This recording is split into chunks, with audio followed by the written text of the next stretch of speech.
back on your feet so quickly? There's a non-smoking ward. Boss. If I listened to everything the doctors said, I'd probably die in here. No point waking up after 9 years for that. Well, having you out of that bed makes things a little easier. Bad news, huh? Things are looking worse. Go on. They found out about you waking up, and the man on fire picked this time to wake up too. We'll have to move forward ahead of schedule. Miller already has the preparations underway. We'll have to wake up your neighbor too. So he's not. He seems awake now. No. Well, he's not actively conscious yet, at least. He was a doctor, too. In his mind, that past no longer exists. Your past is his past now. He's going to be your phantom, not some simple diversion. He'll act as the new big boss, and the act just isn't for Cypher. He'll be your face on the world stage, until the time comes for your resurgence. You make it sound easy. We've been busy over the last 9 years. His altered state of consciousness has helped us implant powerful suggestions through induced hypnagogia. He's experienced all your missions on record and shares all your knowledge and experience to make him believe that he is the one true big boss. No one around him will doubt that he's the big boss they know. So, is he the real big boss or a stand-in? What does that mean to him? Nothing. The human brain is capable of many illusions. Of pain, of the future. What happens from here depends on his skill. You can vouch for that. He was always the best man we had. But 9 years ago in that helicopter, he threw himself between you and the blast. In that moment, the man you knew died. He died protecting you. And now, by becoming you, he protects you again. This is just a detour in his journey to hell. And don't forget, it's what he wanted. He's in his dog days now. It's not just him. We'll be putting the people in this hospital in the line of fire. They'll be your shield and necessary diversion to buy us some time. And you? I'll be right by his side. Can you keep it up? It's a hell of a lie. It won't be a lie. I won't know his secret either. I'll believe that he's the real big boss. I'll have no conscious knowledge of you. Where's the lie in that? Self-hypnosis. It's nothing new in my line of work. Manipulating memories, the past. But that's not all. When the time is right, I need to remember that you're the real boss. In a world, it's double think. In this year, 2 + 2 = 5. And I want you to do the same. Right. His bodyguard? Correct. It won't be long before this hospital comes under attack. We'll wake him up right away, but he won't be back to full health in time. You'll need to take him through his final paces. Yeah. I want to see his face again. All right, John. I've never forgotten you in these 9 years, but I have to forget you now. Adam, I'm counting on you. What's up? About the 1972 project. Les Enfants Terribles. You never did like the French. All that Catherine the Great aristocratic pompousness gets to me, that's all. Palace talk. They can keep it. Les enfants terribles. The terrible children. That madness Zero started. Or the start of his madness. You found out something new? The plan itself was abandoned in '76. ATGC dismantled the project, and their account with DARPA was closed. So I was worried about what happened to you. Your sons. They're no sons of mine. And they're sure as hell not me. Just a bunch of cells grown in a lab? What they are is much sicker than that. Well, Zero doesn't think so. Eva doesn't either. To them, those boys are your clones. They're you, down to the last hair. And? The first boys were raised free range, like we thought. Both of them. David has never left the States, but the other, Eli, has disappeared. Might as well call it abandoned. They're through with him. Where is he? He was in England, Zero's home ground. Apparently he traveled to Africa after that, but that's where he escaped from Zero's care. Just like that? Why? Who knows? Maybe he found out about his birth. If he's alive, he'd be 11 or 12 by now, old enough to think and act for himself. So he might still be alive? On his own, there? I wouldn't bet on it. John, if he is alive, what's the plan? I have nothing to say to him. Treat him like a human being, just another person. Boss, this war business you and Miller started. Since the industry spread out to the PFs, it may have a favorable influence on Cypher. To a ruler, an everlasting enemy is convenient. By directing the public's animosity outside his borders, he could unify their frame of mind. Guns for hire continue the war, then enrich the economy with their spoils. War as a business will become a permanent tool for manipulating the public mind. A new business model. You might even call it a war economy. Before long, Cypher, or rather the Patriots, will be drawn to this. Probably only a few decades before it takes hold. It's not far off at all. Still no leads on Zero. We don't even know whether he's still alive. But the protocol he put in motion's making steady progress. Every day, SIGINT's web covers a little bit more of the globe. Total information control. Big Brother Zero. And it'll happen before anyone even realizes. I don't like it. You're the big brother of the battlefield. You've earned a firm grip on the world's military power. But soon, Zero will have nations in his. He'll erase the Cold War. All war from people's minds.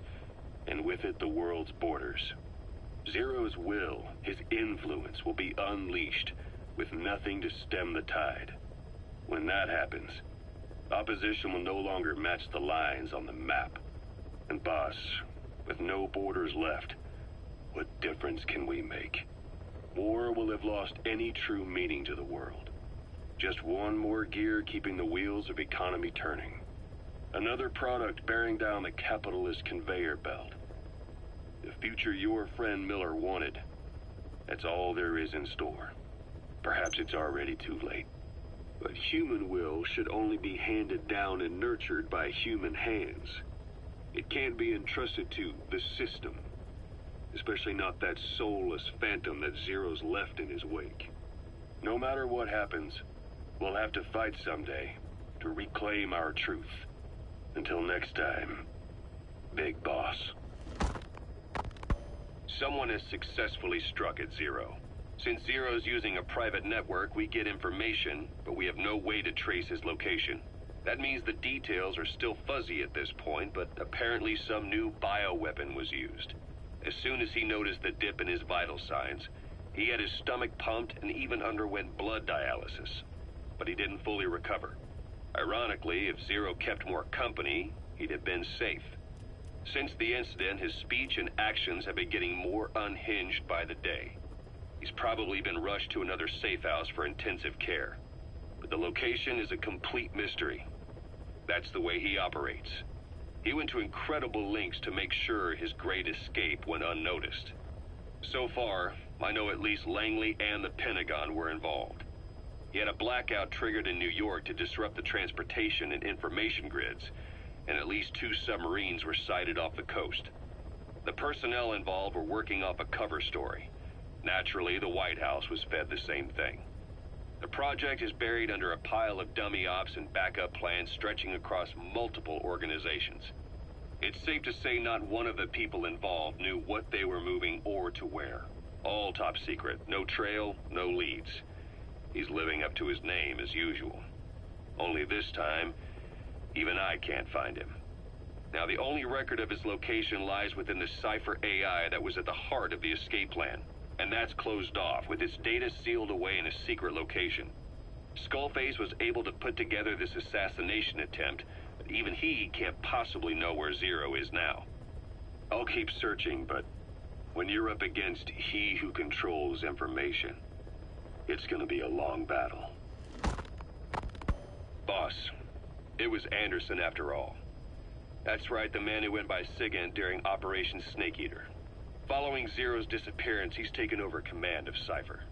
Well, to be precise, the AI he oversees has. The idea to have an AI act for Zero came about in '74, when the data from the mammal pod penetrated NORAD. Clearly, an AI couldn't be allowed to make its own decisions. So they would take away its ability to act, and instead, create a specialized system in which the AI, bound by specific rules, filters the massive amounts of data it collects before passing it on to people, subtly guiding their decision-making. A system of the people, by the people, for the people. So they began researching how to do it. DARPA apparently brought Strangelove on board to head it up. She was forced out after a certain incident. The direction of the project and any trace of her existence was scrubbed after her departure. Before Zero lost consciousness as his condition worsened, he left instructions for Anderson, through a cutout, of course. Zero went out of his way to hide your location in order to keep you safe. This meant sacrificing his own protection. It was the only way to ensure you could stand alone as your own man. Here I am, the only link between you and the world that's passing you by. I'm your last connection now. This was Zero's last request, his will. Once you're awake, we need to discuss the best way to ensure your safety. Oh, and they've got a name for Anderson's AI project. It's called the Patriots. It's all about ensuring that the concepts driving society appears the same in the mind of each person in that society. About maintaining the identity of the individual, and yet having that individual willingly make up part of the whole. I guess it's fitting to call that patriotism. Creating a united world. Zero's will is already fading into a shadow of what it once was. Systems, guidelines, rules, laws. When you take a mentality and fix it in a solid shape, put it out there in the hands of people, it can only begin to decay. No mentality can last forever. When the body dies, the will dies with it.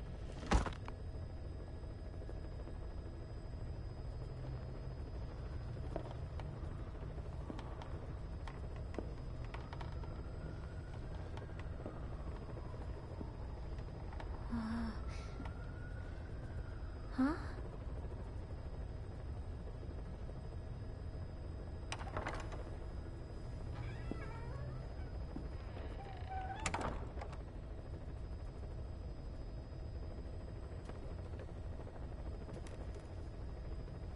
Over here.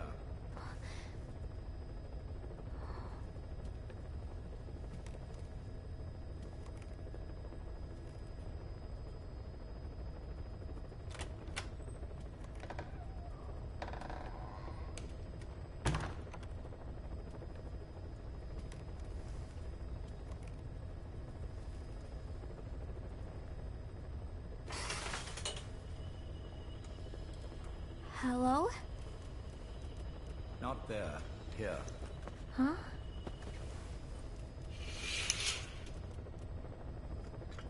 Thank you for coming. Please. You're... Is it that odd? I suppose the cuffs have gotten a bit loose. Although, truth be told, I have been spending more time in pajamas as of late. No, nothing. The tie, perhaps. Not the most fashionable pattern, I admit. No, it is very nice. How sweet. Will you take a little brandy? You're hardly underage, after all. No, thank you. Please, sit.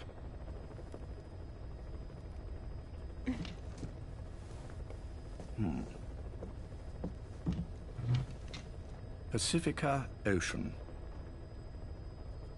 What? Ah, yes. You've already begun. Not bad. A schoolgirl through and through. Even he won't suspect otherwise. Here you are. Thank you.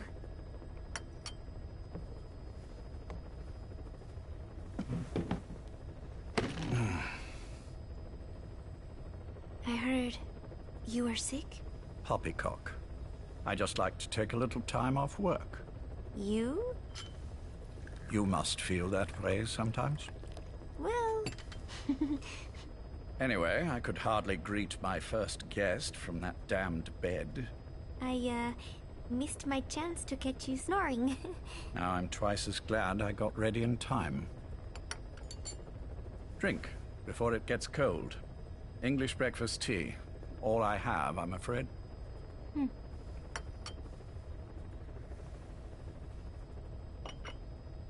There were 8 candidates before you, meaning you will be the 9th Paz Ortega Andrade. What happened to the others? They're in the next room. They've been taking it easy these past few months. They... Do you see any windows here? No? I've gotten used to it. This life. I am who I am, after all. And I've had my fill of cursing this bloody dungeon. Excuse me.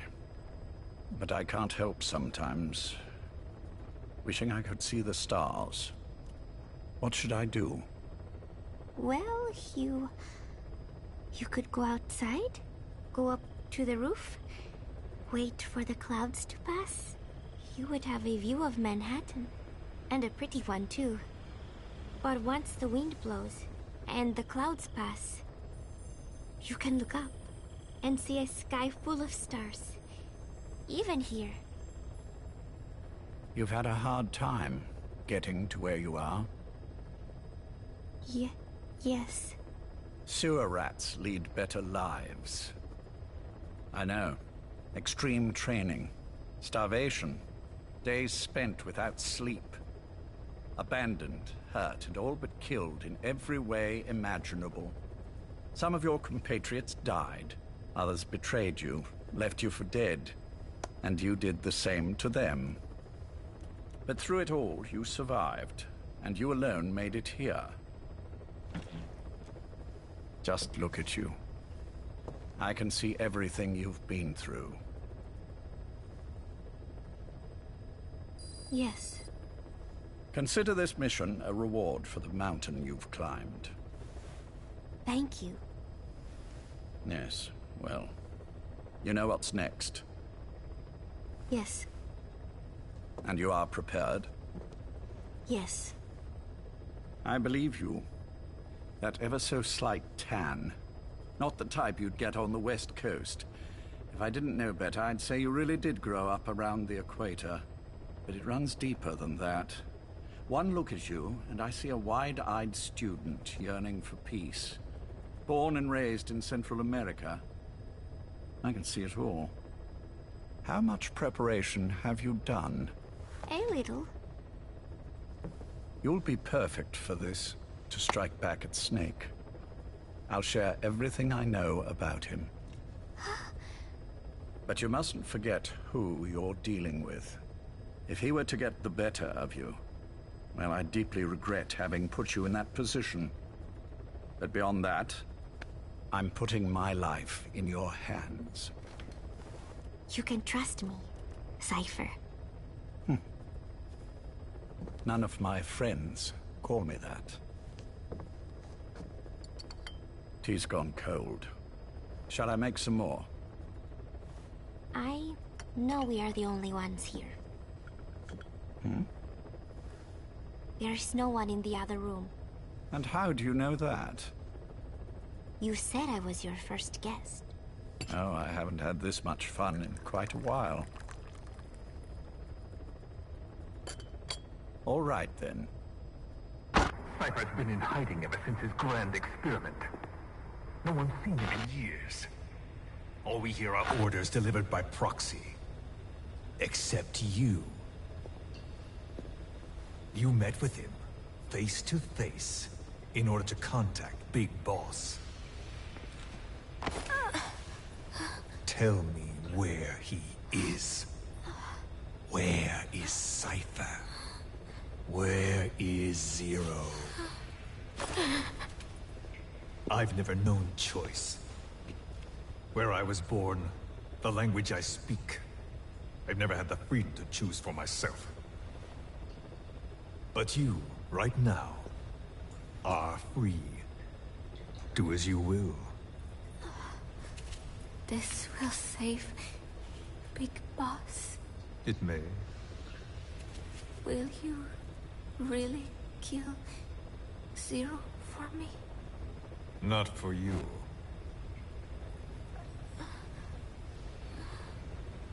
All right.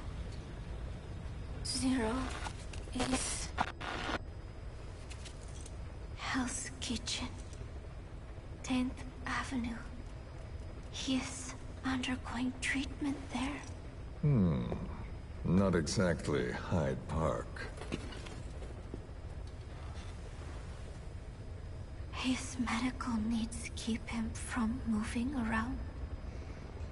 That is why he summoned me there. The other residents are of varying race and ages, but in reality, all 40 units are Cypher personnel. It took him 10 years to replace the original occupants. He's got places like this all over the world. No better place to hide a needle than a stack of needles. Zero is on the top floor. A room with no windows and no doors. Even the elevator does not reach it. Officially, the floor does not exist. The only access is by a secret staircase 1 floor down. Room 702. Shades of World War II. Nobody realizes the entire building is a setup. People go in and out all day. But they're all Cypher. The building blends right in with the rest of the city. They disseminate rumors that a gang operates out of the building. That keeps most outsiders away. And most of them are there as security, in case of an emergency. But even they don't know what they're really protecting.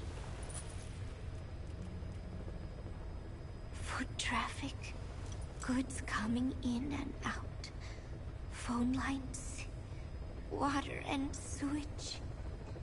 It is all monitored remotely by satellite and cameras inside and out. Should he need it, there is a sealed-off water conduit that can be used to escape to the Hudson River, and from there to the sea. But from the outside, it is just another building. A perfect disguise.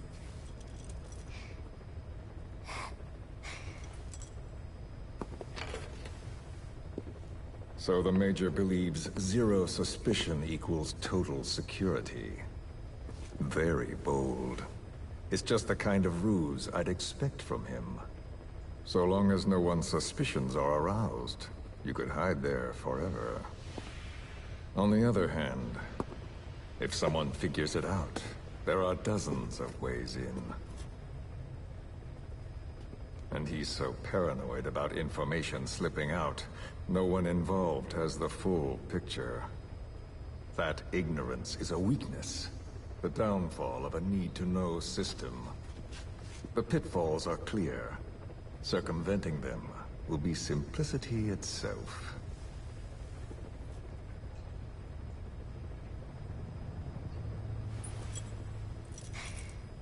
You hate him, don't you? Hate? He never left me to die. I owe him my life. I'm bound to repay the favor. Any way I can. But that's not what you really want to know. What you want to know is, do I hate Big Boss?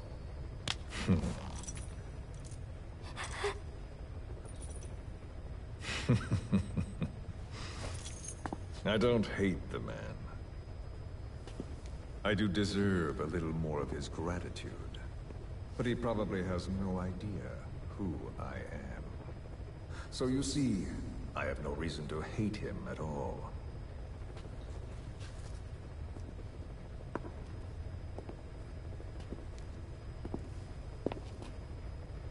I mean to have my revenge against Zero. It's not petty hatred or resentment. Nothing so personal. Even the hottest lava eventually cools, becoming a mountain. And that mountain becomes the land. Scalding steam comes back down as rain, forming rivers, draining into the sea. It's then that nature's order sets in. Now I'm merely a part of that cycle. Just like Zero. And you.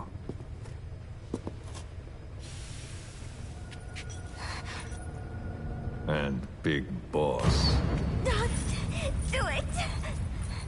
That lava, that vengeance, is already set as stone. Too late to change things now. Don't kill him! The choice is not mine to make. Please, let Big Boss live! Proceed. Please!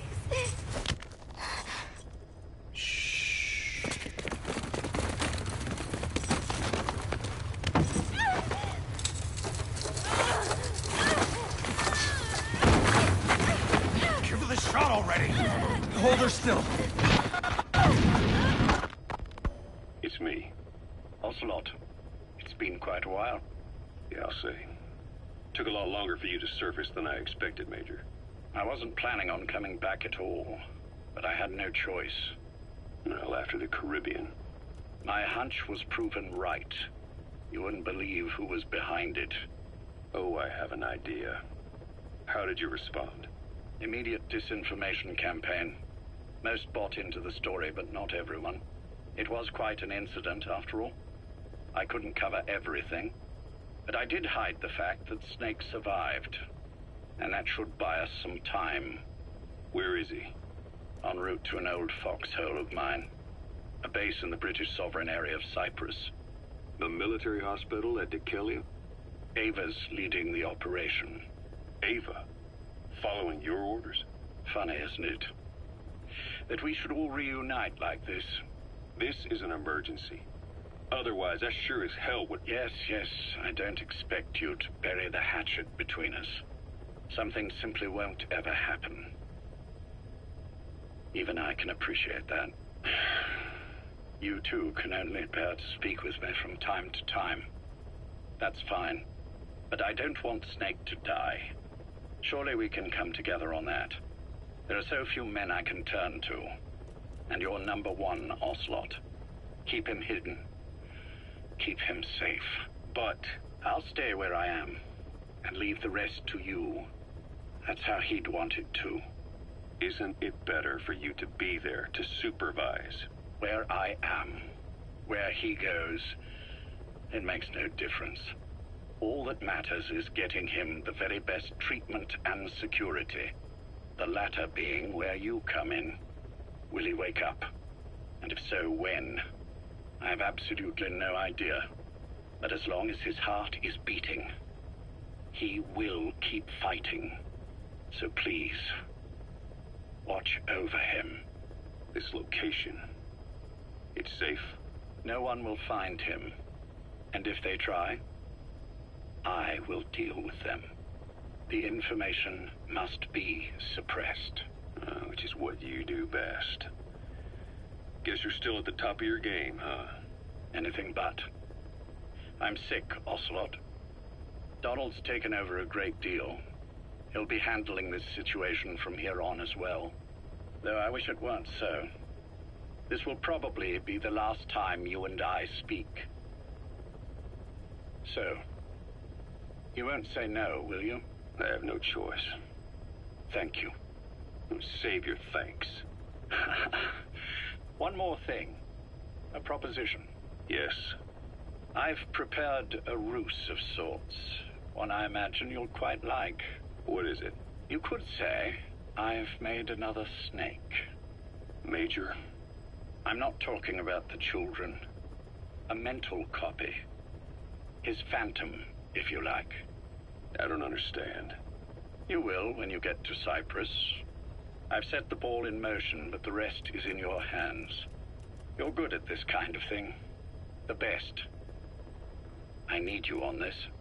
If it's in his best interests. I assure you, it is. Look after Snake. He's the toughest son of a bitch I've ever known. Yes. It's me. You weren't in hospital long. I had trouble finding you. Where is he? Safe. But in the same state as when you last saw him. We've had our misunderstandings, you and I. But as you've made clear, our relationship is strictly business. Therefore, I will limit this conversation to the business at hand. Please understand that I don't dislike you. Not inherently. Where is Snake? Now. Settle down, or I'll have to hang up. And then you never hear from me again. Do you understand?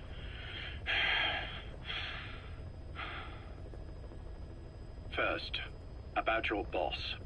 I had him moved once he was stabilized. I'm sure it came as quite a shock to you when you woke up. You'll have to forgive me. I told him to stop putting me under. Surely you understand.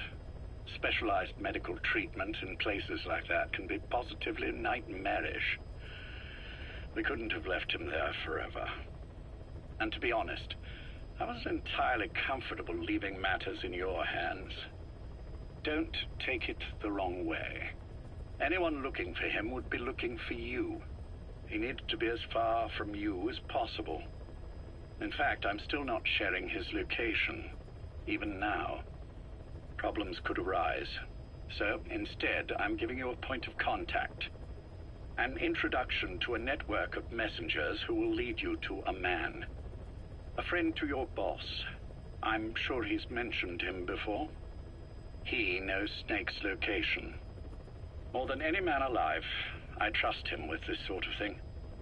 Keeping secrets, or men in the dark. He's known Snake quite a while. 10 years longer than you. Kazuhira, I don't care if you don't trust me, but I require your absolute trust in him on this. Snake will be brought back into this world, however long it takes. Understood? The only reason we're having this conversation is because you still have a role to play. Which brings me to the next issue. What happens after he regains consciousness? When Snake wakes up, and he will, he'll need your help again. So when he does, I promise you'll be the first to know.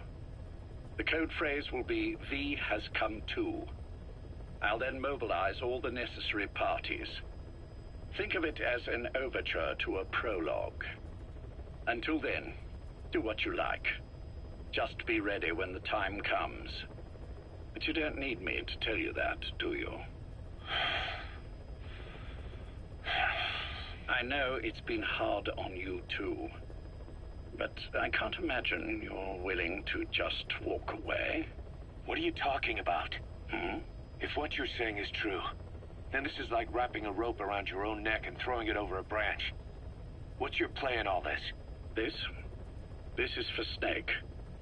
So that he survives after he wakes up. Nothing more. After that, I don't care what you do. Then tell me something. Go on. I only joined you after I found out what you were after. To make the world one, you need Snake for that. And he's already done a hell of a lot for you. He has. So on some level at least, I think you're being straight with me. Then why'd you do that to him? I get what you were trying with Paz. You wanted to get Snake any way you could. But after that, what you did, how could you do that to him? After that wasn't me. You may not believe this, but I never intended for any of this to happen. My organization has many arms. It's just going to take a little longer before we're all on the same page. I admit I may have been lax in my supervision, but something like that will not happen again. Whatever. One day, I'll know the truth. Just as soon as the boss wakes up. And then we're coming after you. This ends with you begging us to put you out of your misery. Is that so? Fantasy can make for a powerful ally. But remember this reality, Kazuhira Miller. Big Boss will wake up. And when he does, be there for him.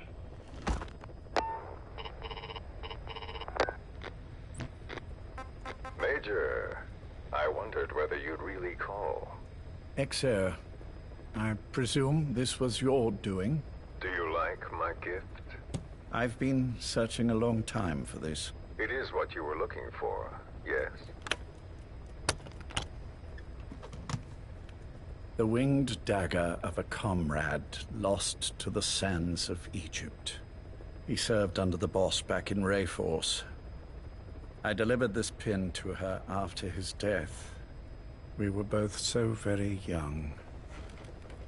From that moment on, she never let it leave her side. She was still carrying it in Selinoyarsk. How about the back?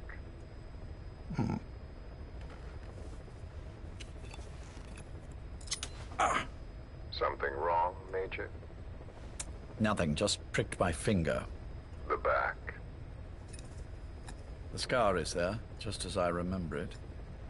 And this white stitching on the back. From the white berets the SAS wore in the early days. Major? 30th of December, 1941. It's the inscription I made the day he died. Of course. His body was never recovered. This pin badge is the closest thing he has to a gravestone. When I gave it to her, she just kept on running her finger over the inscription. Never again, she uttered, as if reprimanding herself for his death. She pressed hard, embedding the inscription itself into her finger. You see, it's why this spot on the back looks shinier than the rest. He was our brother in arms. So... Yes, it's real. Thank you. There's no doubt about it. Good. Now I have no regrets. What do I owe you? Nothing. Just want to talk for a moment. Very well, then. It's about our man, Major. He's been making some moves. Miller? Yes, I know. Rhodesia, is it? Yes, and up to his old tricks again. No matter. He'll stumble soon enough. Although he is under my jurisdiction now. And that's what you want to talk about? Not exactly. You see, my being here's made me realize I can still be of use to you. How so? This country is rich with biological resources. Bacteria, nematodes, viruses. I'm sure we can find something here to bring that plan back into action. Forget it. The Cleanser Project was just another one of my predecessor's daydreams. And the vocal cord parasites? We're an excellent test case for reverse evolution. Nothing more. What matters now is the genetics technology behind that work. With genetics, the clumsiness in targeting an entire race isn't an issue. We can target specific individuals. No need to breed multiple generations of parasite just to get results. But Don't be quaint, Exo. Once the Cold War is over, our enemies won't be so clearly defined. Using humans alone won't be enough. An electronic network will span the globe, and our enemies will blend right into it. You may be right. But will people really settle for an enemy they can't see? Men want to feel righteous, need to see the evil in the enemy they fear. Without it, they'll turn their aggressions inward, find an enemy inside. You know this is true. I see what you're saying. Just as those robbed of their parasites develop allergies and autoimmune diseases, a man robbed of his enemy develops self-destructive tendencies. And I know all the symptoms. Ethnic conflict, religious strife, terrorism. And with asymmetrical conflict, deterrence is a joke. That's why we must depend on information control. People need an appropriate context for their lives. A context that's stimulating without being destructive. That balance is the basis of equilibrium. You mean to say people will blindly accept your context without developing any allergies?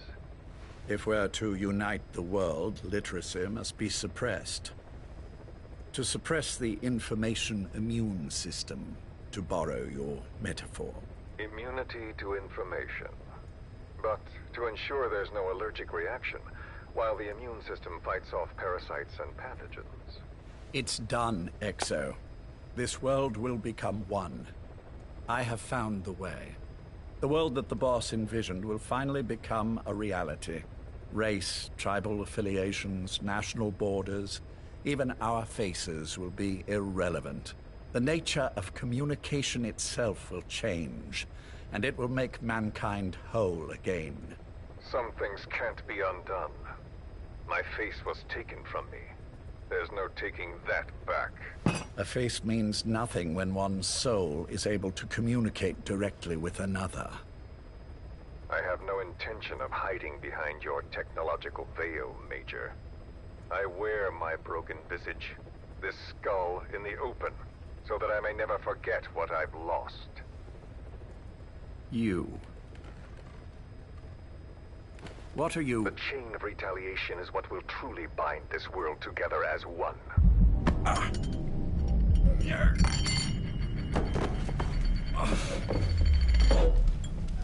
Major. You son of a... The pin.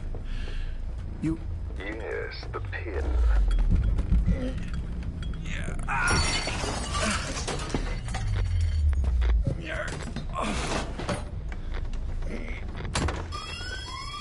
It's too late. They can't extract it. You see, Major, some things can't be undone. How did you find me?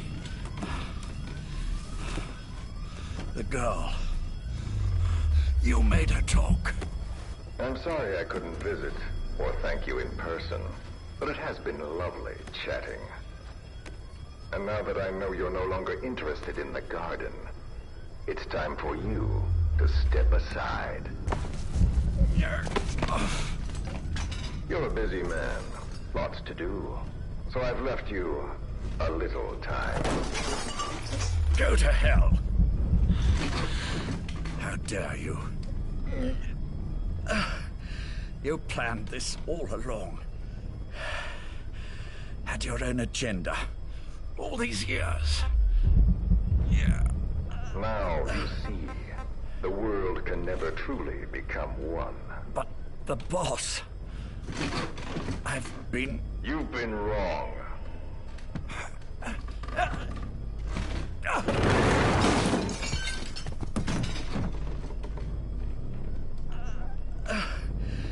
You're no different.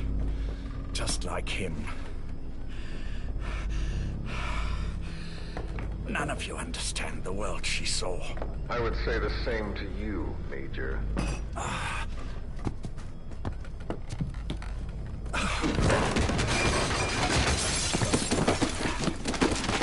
You steal it all away.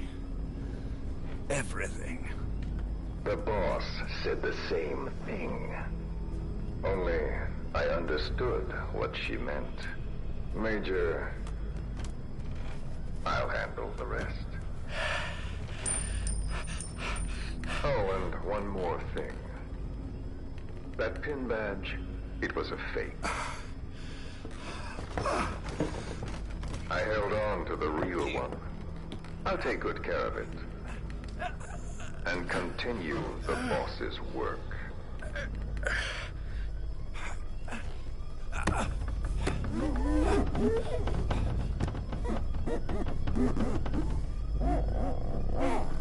Jack.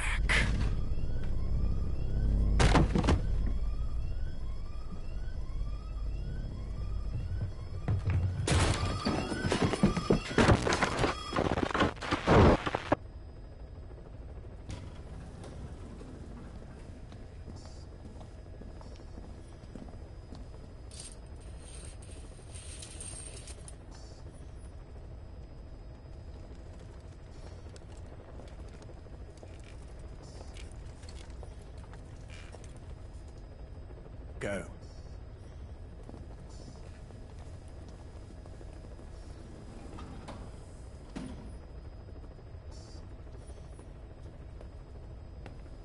almost thought you wouldn't come.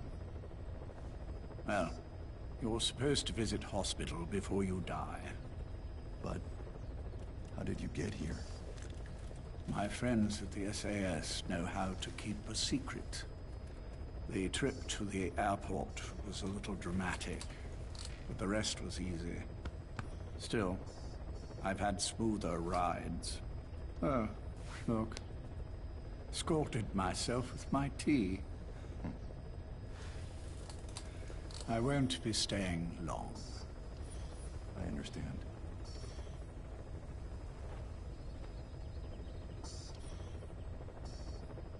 Which one is he? On the right. And the left? We did just as you instructed. Has either of them woken? Neither of them. No. Not once. Not in 2 years. Their weekly EEGs show stable activity levels. There's been practically no change.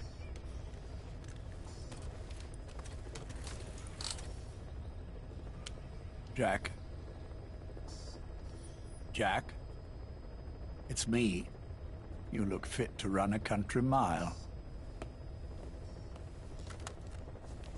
Every 4 hours, we move all of their muscles. Subject them to load. They're stable, but eventually... Yes, of course. We've done everything we can to ensure they're ready to move, should they wake up. Still, it's been a pretty long time.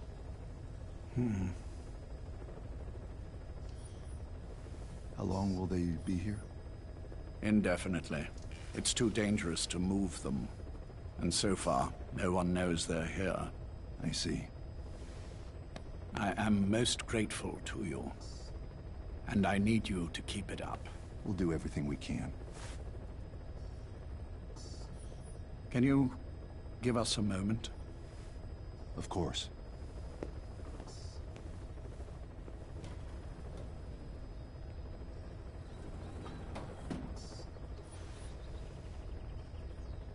Jack, can you hear me? Nice place, isn't it? I went to a lot of trouble bringing you here. Here, where no one will find you. Still, the Ocelot's on guard duty, just in case. Maybe knowing that will help you sleep better. I had no intention of coming, but this could be my last chance. If you'd just come to see me first. Do you remember the last time I visited you in hospital? Our first mission together. After the boss threw you in that river. Broke your arm. Ah, the good old days. I never told you this, but I had another team at my disposal back then, with a very special man leading it. Maybe he didn't like the arrangement. In any case, this man, he seems to have done something to me. Which is why I'm quite sick myself. Up here. There's nothing they can do. I always was the forgetful type, as you know. I'm all right for now, but they say it's a one-way street. If you don't wake up soon, I won't remember you when you do.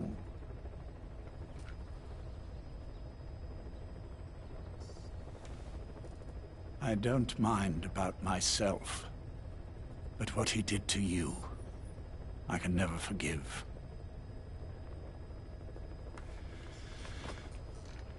I've sent him to Africa, and I doubt he's coming back.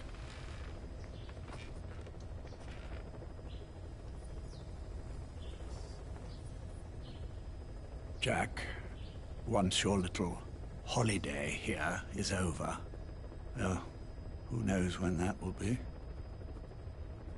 But anyway, I probably won't be around. I'll be somewhere even you can't find me. A tombstone chiseled into the code of a machine. That is all I leave to mark my existence.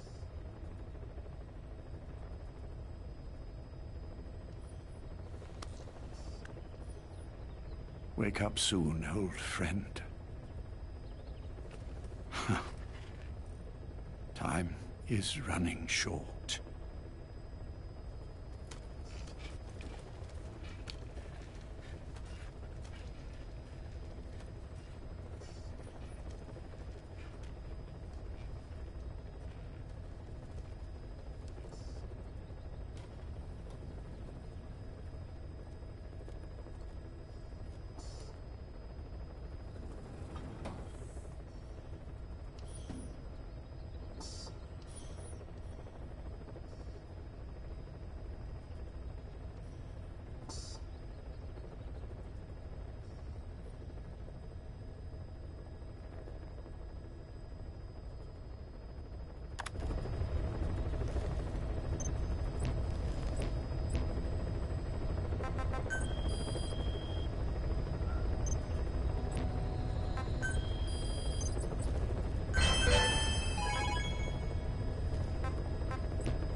Base is busy getting ready for Peace Day.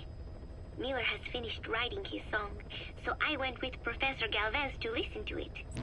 Miller was really into it, humming away as he played the song on his acoustic guitar. But the song melody did not match up with the guitar chords at all, and it sounded more like a mess than music.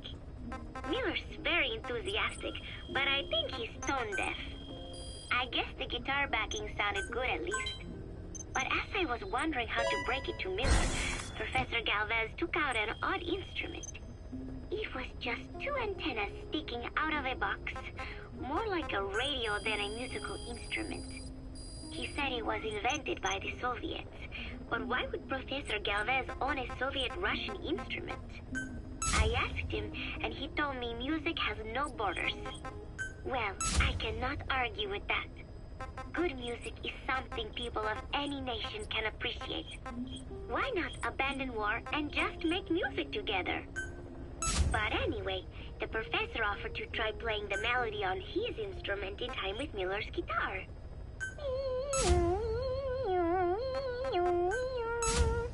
It was like something from another world. But somehow, it fit Miller's guitar backing really well. It even gave the song a charming, down-home kind of feeling. Miller was overjoyed. That is it. That is my melody right there, he said. It sounded totally different from when he sang it. But hearing the professor's version, I thought I could probably sing it. Then Miller hit me with the next bombshell. Buzz, you write the lyrics. I did not know whether to scream or to run out of the room. There was only 1 week left until Peace Day.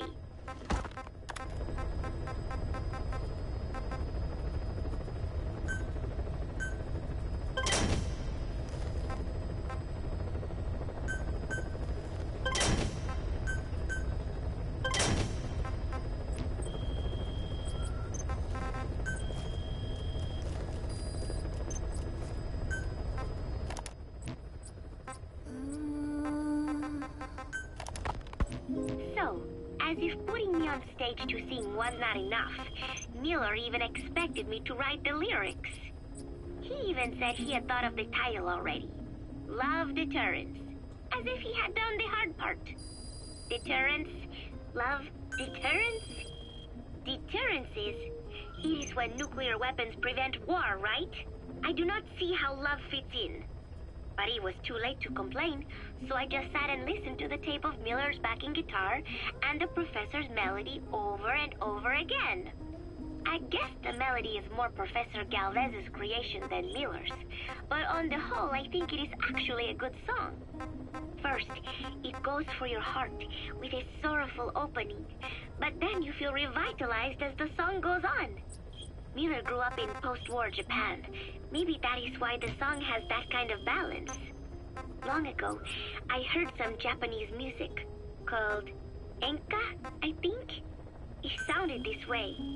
But I wonder why it has to sound sad in the first place. Miller called it love deterrence. Doesn't that mean he had a love song in mind? All I see of Miller and women is the way he fools around with a lot of them at once. But maybe he has had his heart broken too. And what about me? I found myself thinking about Chico, and Snake as well. I know Chico has a crush on me. So naturally he should come to mind. But why Snake?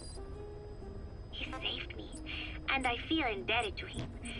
But I thought that was all he meant to me. Why does my heart flutter when I think of him? It is embarrassing to be unable to control this emotion. There has to be a way to suppress it, to forget it. But maybe that is what love deterrence is? With that thought in mind, I went to my desk and began to write and write. Just 3 days left until Peace Day.